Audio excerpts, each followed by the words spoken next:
Alors Laurent, voilà ce que je te propose pour le raid de 4 jours dans les Aravis. Si tu es prêt à relever le défi. Alors on va se faire un petit visuel.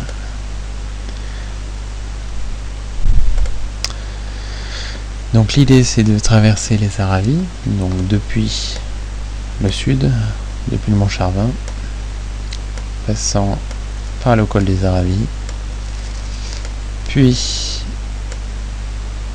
le trou de la Mouche, la Pointe Percée, de basculer dans le massif des Bornes, de faire le Jalour, de basculer dans le massif des Glières et terminus. Hop. On va juste grossir un petit peu le trait là, parce qu'il n'est pas... Hop. Voilà. Alors, donc première nuit au niveau du lac du Mont Charvin, si le temps le permet avec les filles. On devrait quand même avoir une vue sympa sur le Mont Blanc.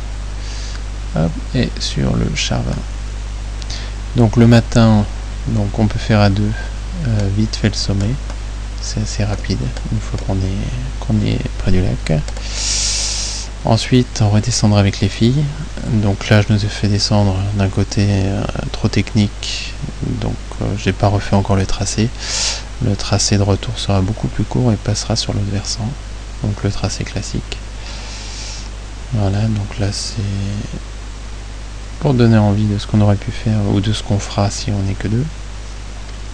Voilà, donc la route, le chemin classique passe par là.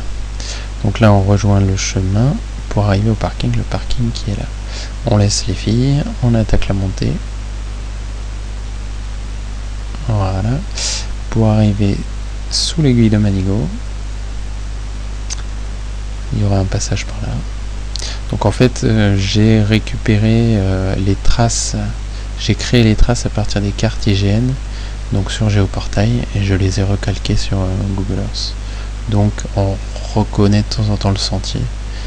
Voilà, à la précision du trait. Voilà, donc col de mer d'Acier, on fait un petit peu de traversée là dans les alpages. Donc les difficultés de cette journée sont clairement au départ. On va dire qu'à partir du milieu de journée, ça sera facile. Et on arrivera en fin de journée au niveau du col des Aravis pour bivouaquer.